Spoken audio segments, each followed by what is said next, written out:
Melrose House stands in Pretoria's busy city centre. Its original owners are rumoured to still roam the hallways. And where there's history, there's mystery.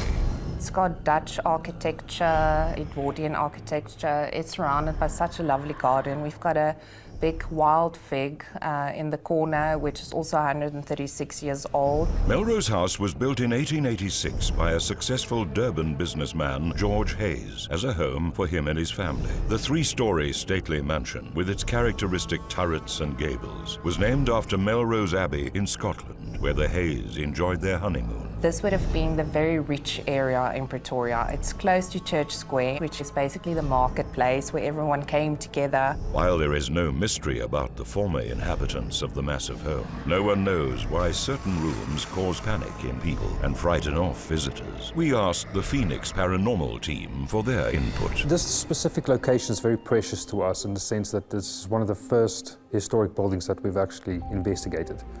So up in the attic there is some activity there, but we did get some electronic voice phenomenon in a definite African language. It didn't seem distressed or anything like that. It was like they were talking to us. Is anybody in here with me?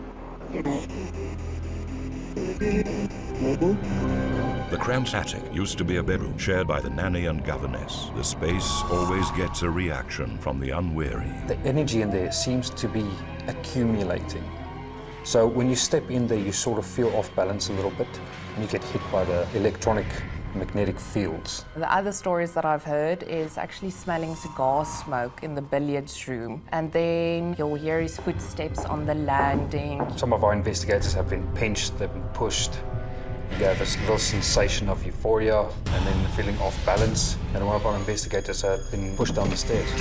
For some, Melrose House remains as eternally mysterious as the spirits rumoured to still live here. A door will shut on its own, so it doesn't look like they moved away. During the Second Boer War, Melrose House was the headquarters for the British forces under the command of Lord Horatio Kitchener. Since this was the British headquarters, it was Kitchener that was pushing, for a peace treaty. Let South Africa become a part of the British Empire. On the 31st of May 1902, Melrose House witnessed the peace treaty that was signed on this table just before midnight. There were 12 signees situated at the table. Milner and Kitchener sat at the head.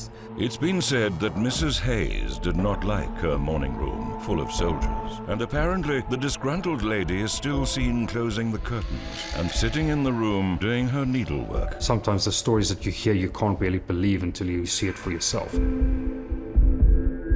Catch brand new mystery shows all this month on the History Channel.